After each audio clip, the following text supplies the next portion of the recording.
Your Fantastic Mind, brought to you in part by Dennis Lockhart, in memory of Mary Rose Taylor, and by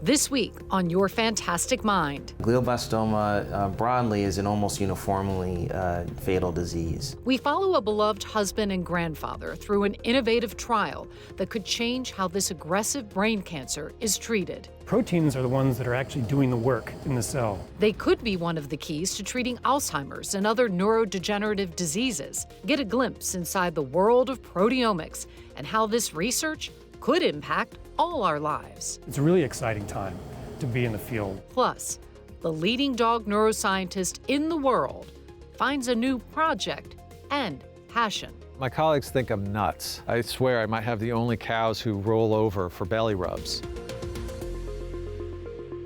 Welcome to Your Fantastic Mind. I'm Jay Watson. Over 50 years ago, the official war on cancer was declared. Since then, treatment and survival rates have soared, and innovative treatments and breakthroughs are no longer a rarity.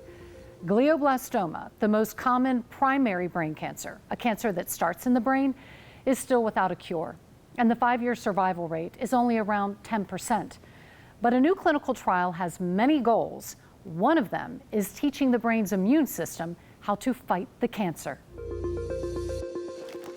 It was a Ziploc bag. Out of the blue, Ike Hudson was having trouble opening it. That was one sign. Then I had a grand mal seizure on the way to see my personal physician. after a series of tests and scans, Ike was diagnosed with stage 4 glioblastoma. Well, I was in the hospital, and I really had no concept or understanding of what glio was at that time. It was like, you have glioblastoma, level 4, WHO level 4, and I'm going, okay. So, okay. Glioblastoma is one of the most aggressive tumors that people can face, period. And certainly it's the most aggressive tumor of the brain.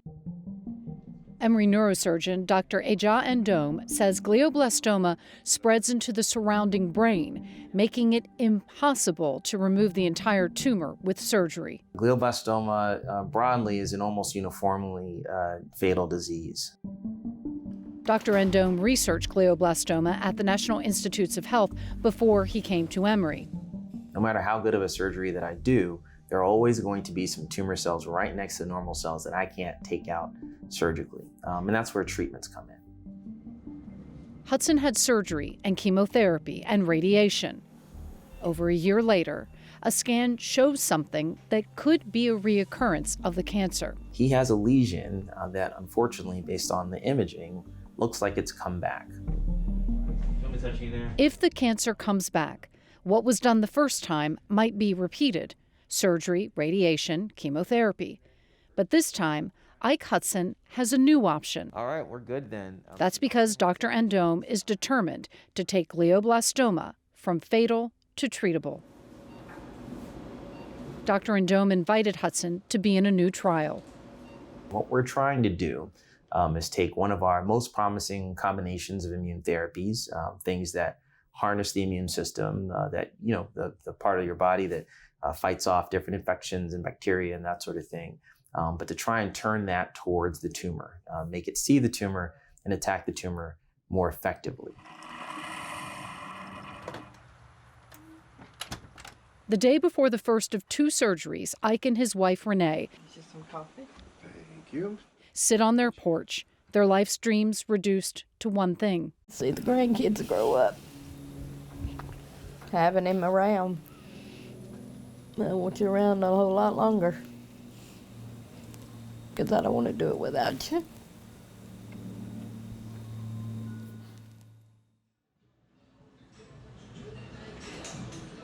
Instead of just going right in and taking that tumor out, we're instead going to first confirm that this is actually a representation of tumor that's come back.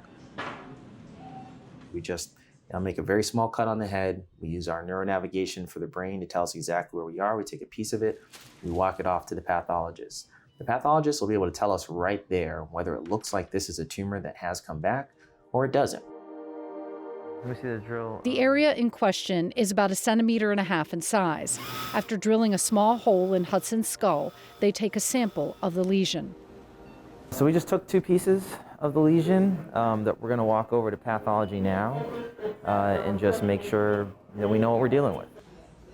Less than 15 minutes later, Dr. Endome and his team have the answer. Now, we did see some signs of treatment response, which you expect to see for any patient that's had radiation in the past. There'll be some inflammatory cells, and they were there.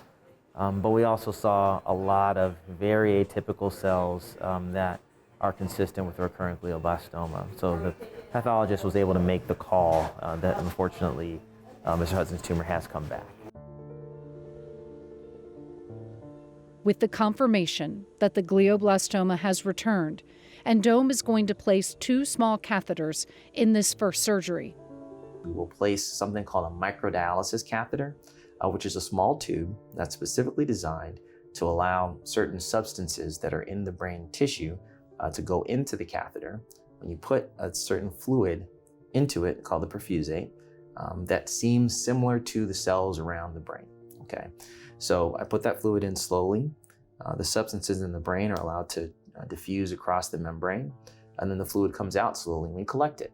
And in that way, I'm actually able to get a sampling of what the substances in the brain look like on a minute-to-minute, hour-to-hour basis. This will allow Dr. Endome to measure what Hudson's immune system is saying. A second catheter is placed in the fluid-filled spaces of Hudson's spine, which also communicates with the brain.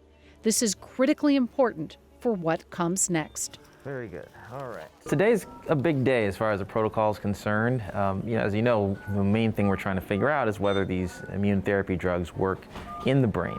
And today is the day that we actually give him one of the immune therapy drugs, one of these checkpoint inhibitors, and then we'll give him some time to let his body respond and see if we can measure a response to it. So the infusion is going to happen this afternoon.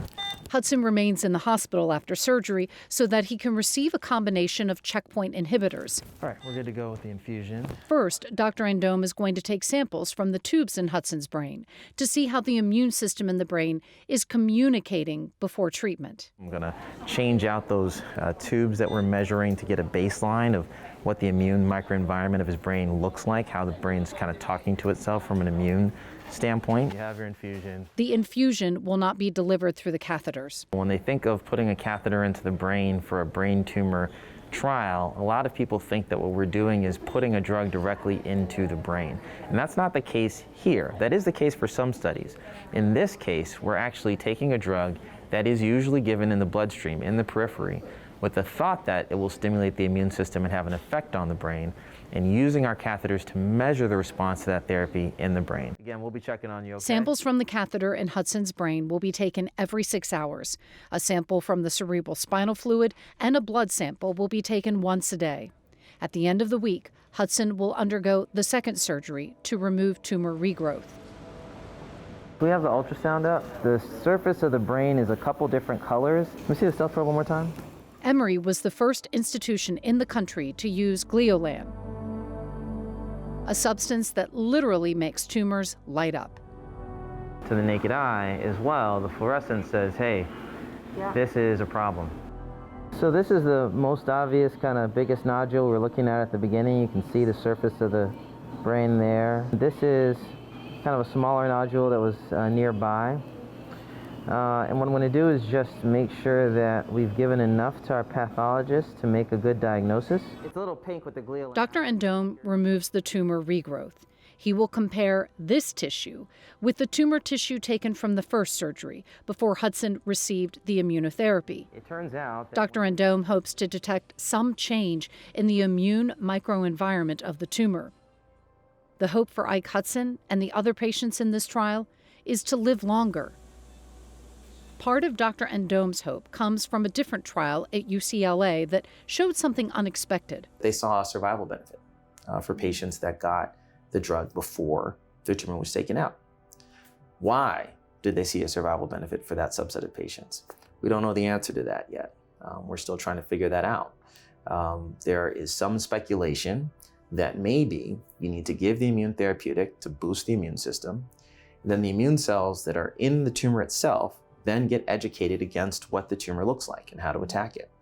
And then you take out the tumor and reduce the amount of tumor that's there, but the immune system remembers, which there is this concept of immune memory. That's how vaccines work. That's how if you get a cold, the next time, hopefully you're able to fight it off better.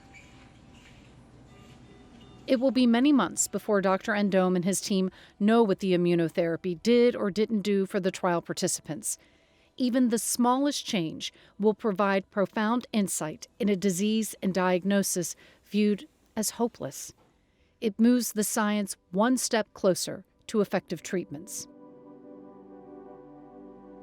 What do you want to do after you get home and you get well? The worst diagnosis makes things clear. Biggest concern is how it affects my family.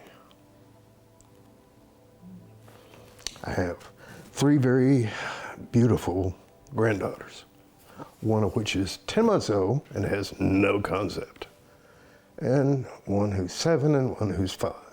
And they don't understand why Papa is not feeling well. The worst diagnosis is also a magnet for physician scientists like Dr. Ndome, determined to change the outcome. I've always been interested in big challenges. And my parents had told me when I was little that I could be anything that I wanted to be and I could be successful at anything that I wanted to be successful at. And I always knew I wanted to do something that was difficult. I mean, if I had all that ability, why not use that ability on something that had been a challenge, something that had been facing mankind for a long time.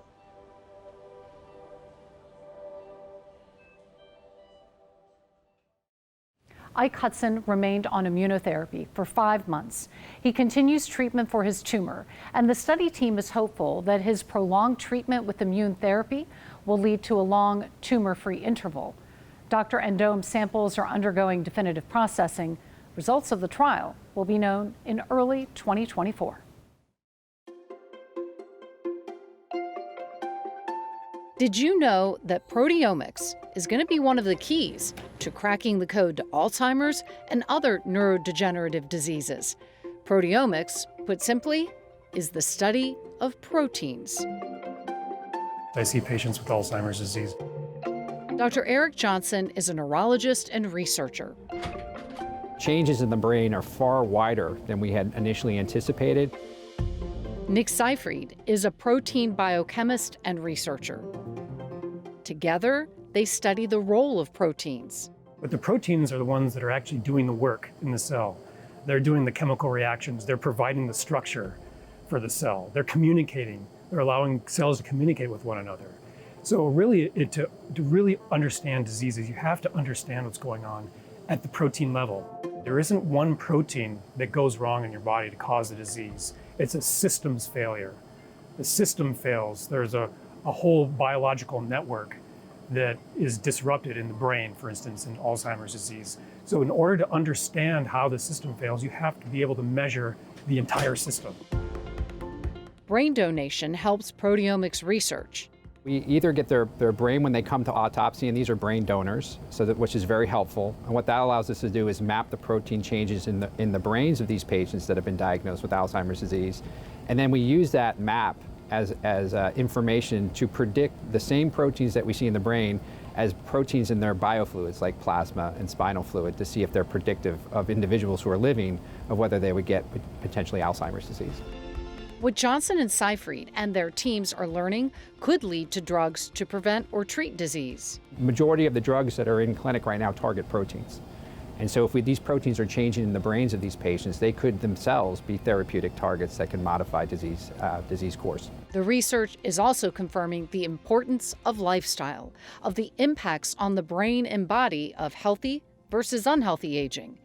And getting a blood test for Alzheimer's is no longer a dream. And within the next, 10 years, 5 to 10 years, we're going to have a lot more available in terms of blood tests for Alzheimer's disease. It's a really exciting time to be in the field.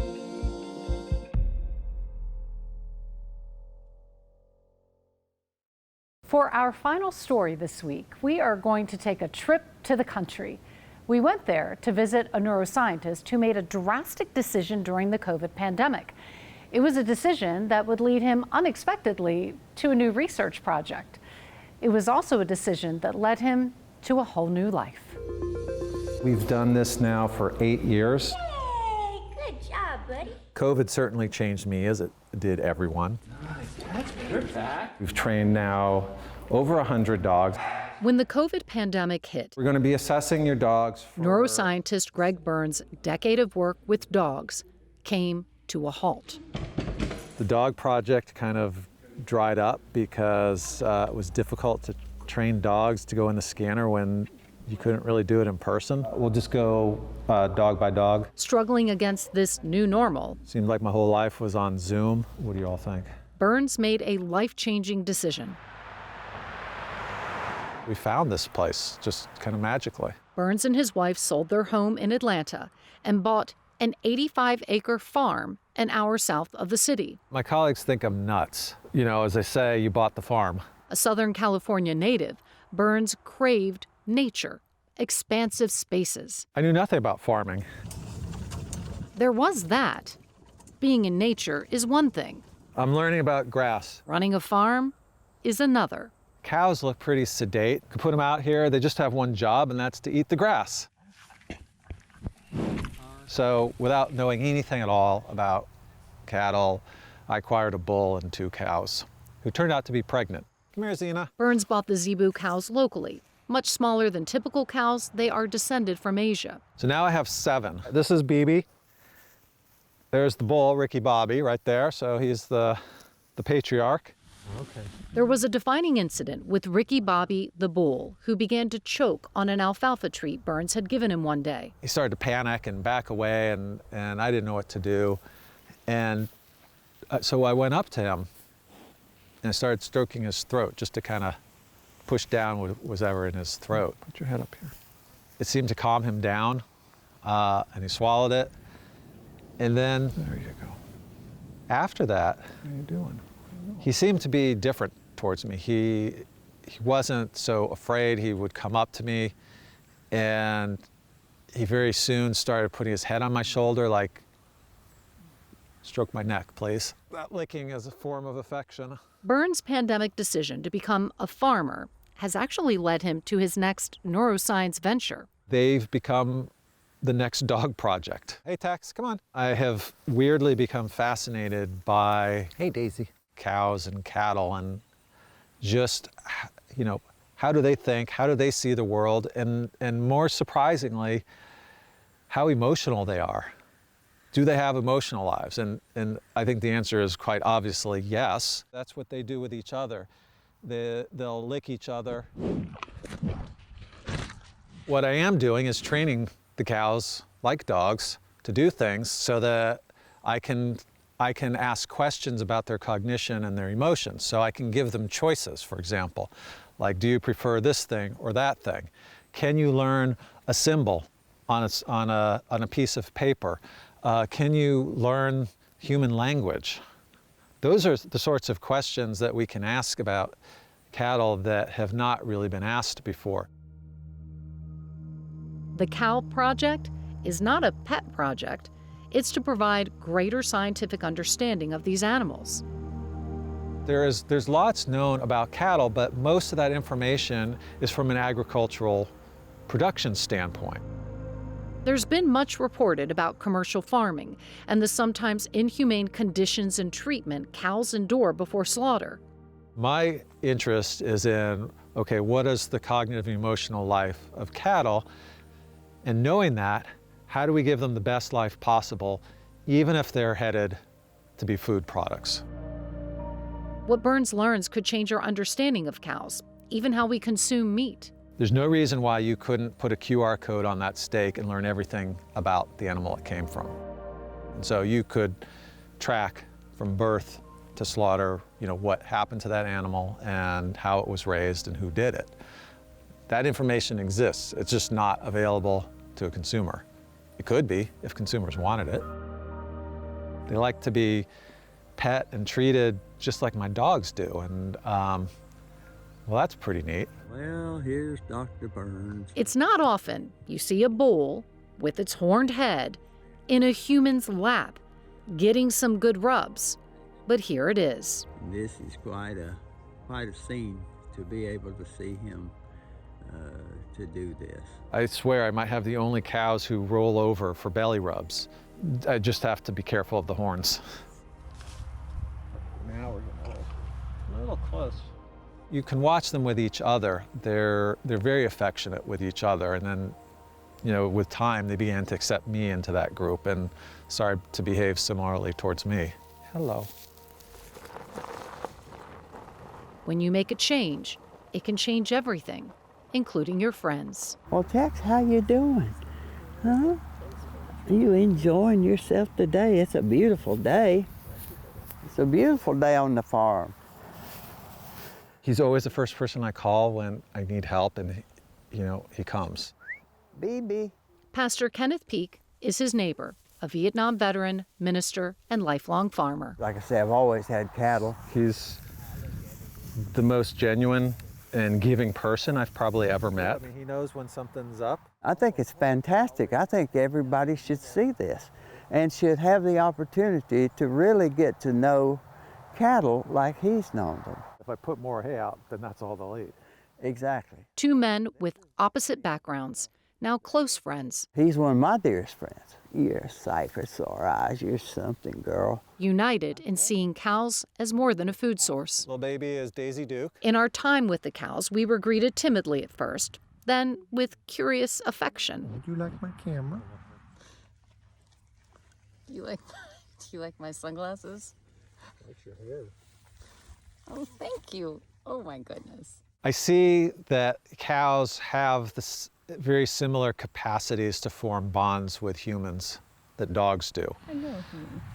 The difference is that it's much more difficult, it's a slower process, and cows, because they're prey animals or they're evolved from animals that are hunted by other animals, by nature they're not as trusting as a dog.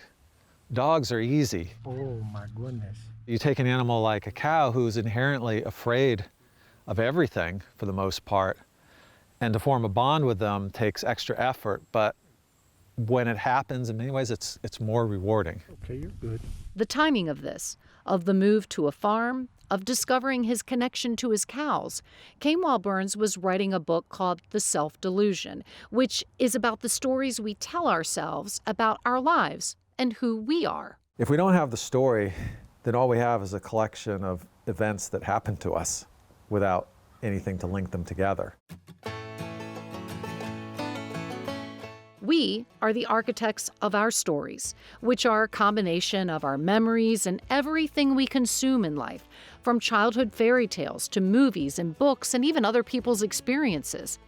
We often forget we have the power to change our story in ways big or small. I think it's empowering to know that it is a story, that our sense of self and our sense of life is kind of this moving target. And it's kind of a folly to think that you're ever going to get your hands completely around it. And the best that you can do is tell a narrative that suits you the best. One could say the plot twist in Berns' story was moving to the farm. That was not even in the outline at the beginning. There is the cow project. There is the farm with its pastures and woods. At this point in this new chapter of his life story, with so much yet to do and discover, Berns is certain of one thing: he's meant to be here. I mean, to me, it feels just like perfect.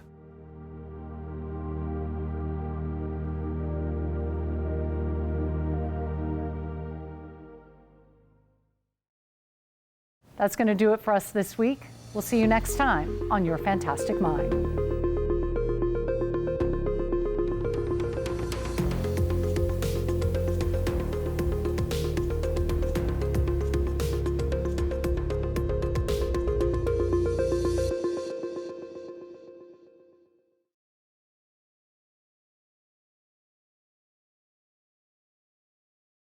Your Fantastic Mind, brought to you in part by Dennis Lockhart, in memory of Mary Rose Taylor, and by